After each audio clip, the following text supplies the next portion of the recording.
hablando tus palabras, entonces te deleitarás en Jehová, y yo te haré subir sobre las alturas de la tierra, y te daré a comer la heredad de Jacob tu padre, porque la boca de Jehová lo ha hablado.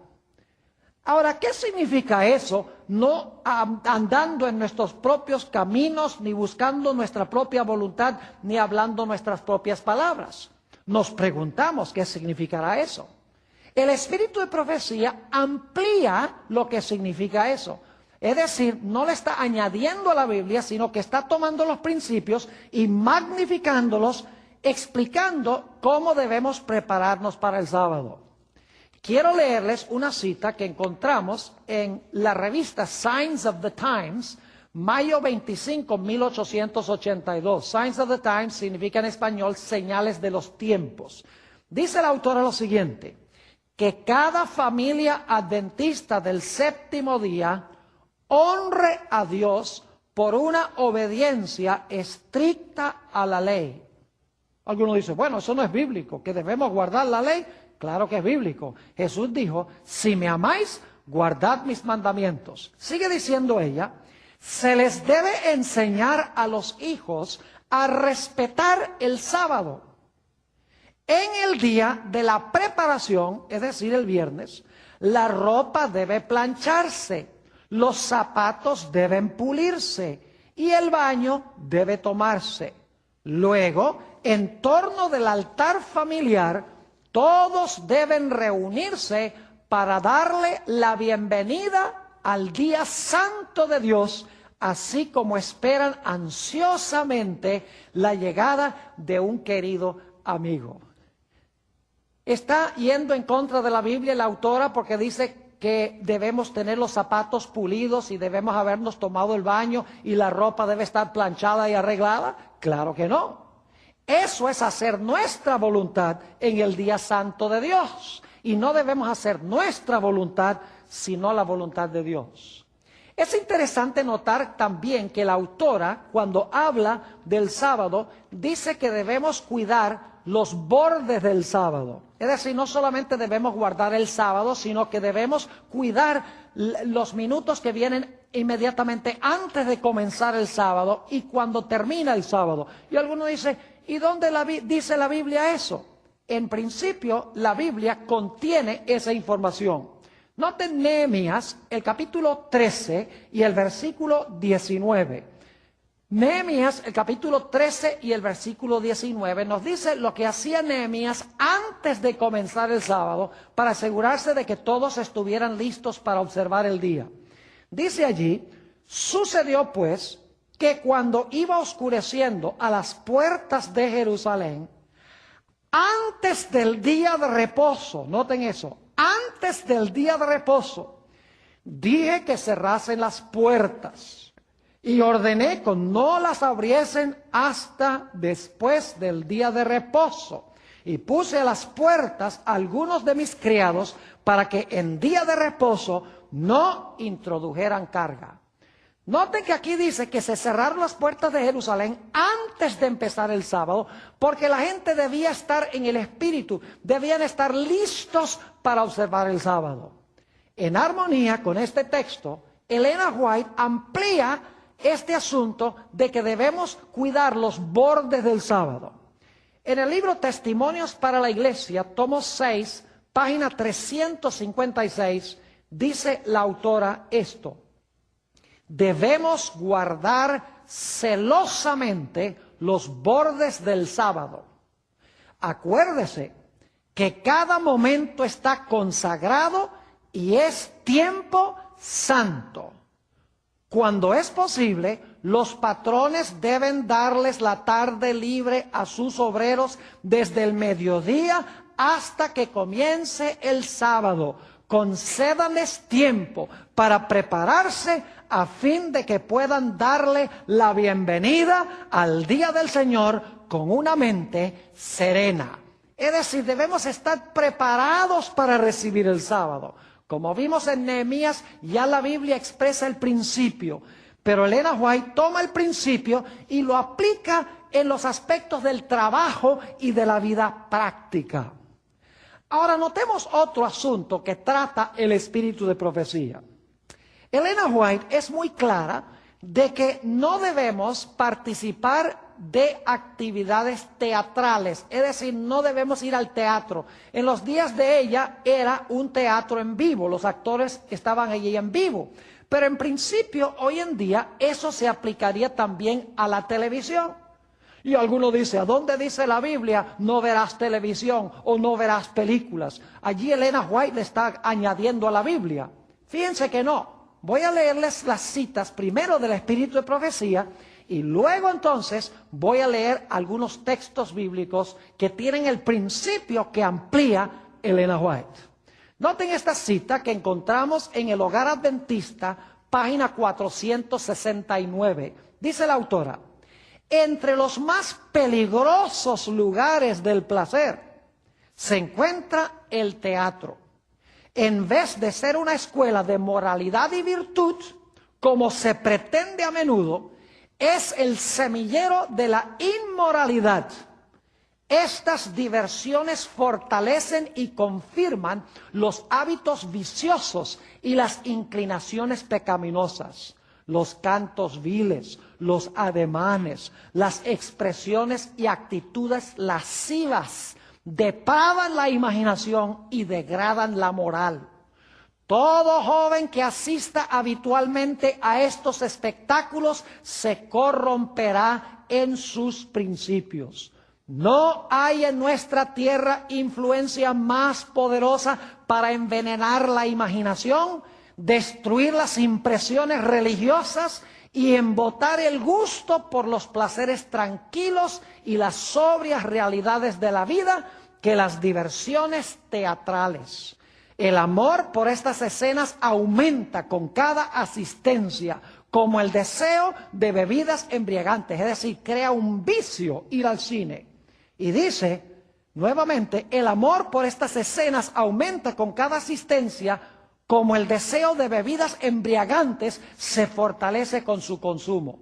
La única conducta segura consiste en huir del teatro, del circo y otros lugares dudosos de diversión.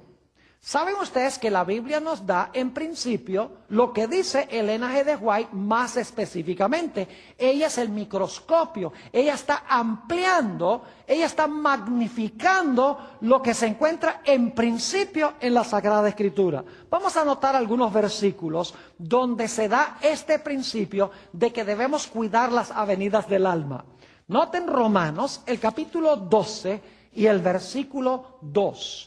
Dice el apóstol San Pablo, no os conforméis a este siglo, sino transformaos por medio de la renovación de vuestro entendimiento, para que comprobéis cuál sea la buena voluntad de Dios, agradable y perfecta.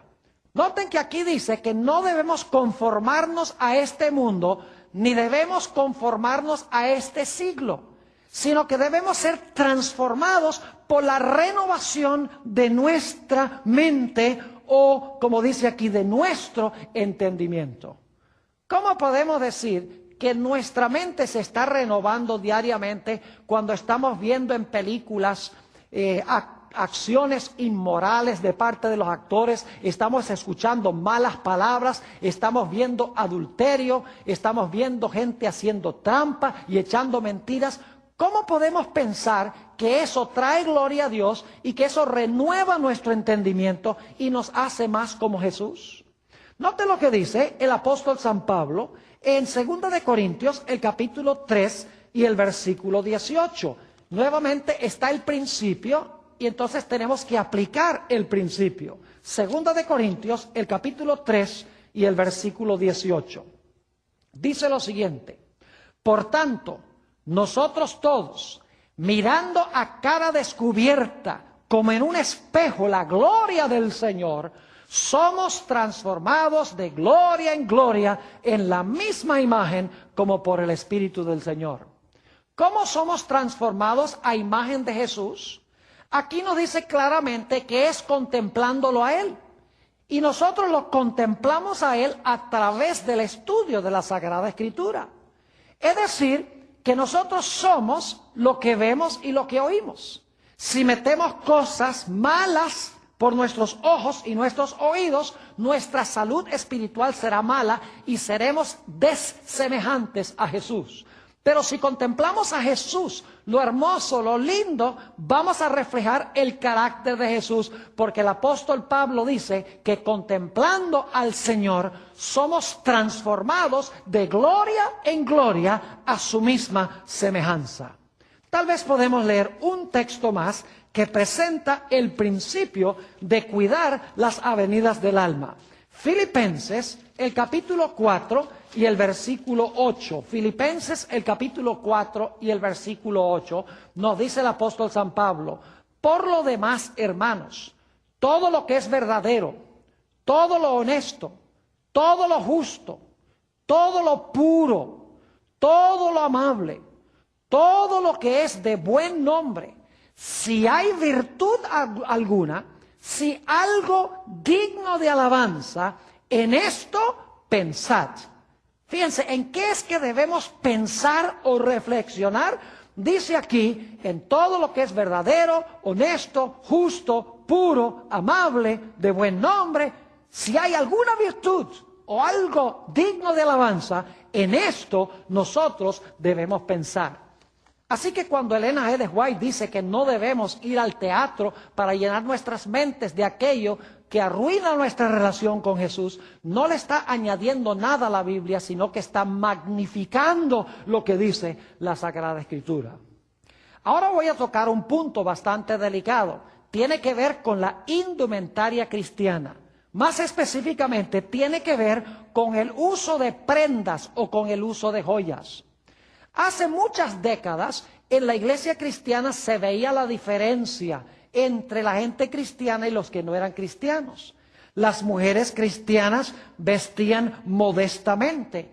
Raramente veía uno en la iglesia el uso de joyas. Raras veces veía uno la ostentación en la vestimenta, en la indumentaria. Pero ¿cómo han cambiado las cosas hoy en día?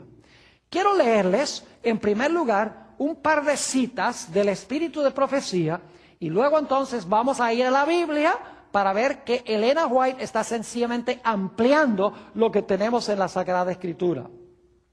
Esta cita que voy a leer la encontramos en un tomo que se llama Manuscript Releases, tomo 14, en la página 250 y 251. Aquí Elena G. de White está hablando de un evangelista adventista de apellido Simpson. Y dice lo siguiente: el pastor Simpson explica las profecías usando cuadros ilustrativos que demuestran que el fin de todas las cosas está a las puertas. Al igual que en 1844, familias enteras se han colocado en el lado del Señor en obediencia a su ley, obviamente como resultado del trabajo del pastor Simpson. Sigue diciendo ella: joyas que han costado muchos centenares de dólares han sido entregados al pastor Simpson para que él las venda y use el dinero para la causa. Yo pregunto, ¿trae esto a gloria a Dios? Entregar todas las prendas, venderlas para que se pueda predicar el evangelio y para que la gente se pueda salvar. ¿Es eso amar al prójimo? Claro que sí. Sigue diciendo, en cuanto a la obra de este pastor, no hay un espíritu de excitación en este movimiento. No lo acompaña el fanatismo, es decir, los que entregaban las joyas no era por fanáticos. Sigue diciendo, la verdad se aferra de los corazones y los hombres y las mujeres entregan sus anillos y brazaletes aun cuando no se haya hecho ningún llamado para que se despojen de sus ídolos. La obra es seria y serena. La gente se quita las joyas por su libre voluntad y las traen al pastor Simpson como un despojamiento de sus ídolos. ¿Saben ustedes, si somos sinceros, muchas de estas joyas en verdad son ídolos? Son cosas que usamos con el fin de atraer atención no al Señor, sino para atraer atención a nosotros mismos. En otra cita que se encuentra en el Comentario Bíblico Adventista, tomo 2, en el comentario que hace Elena White sobre Primera de Samuel, el capítulo 7, donde dice que el hombre mira lo que está delante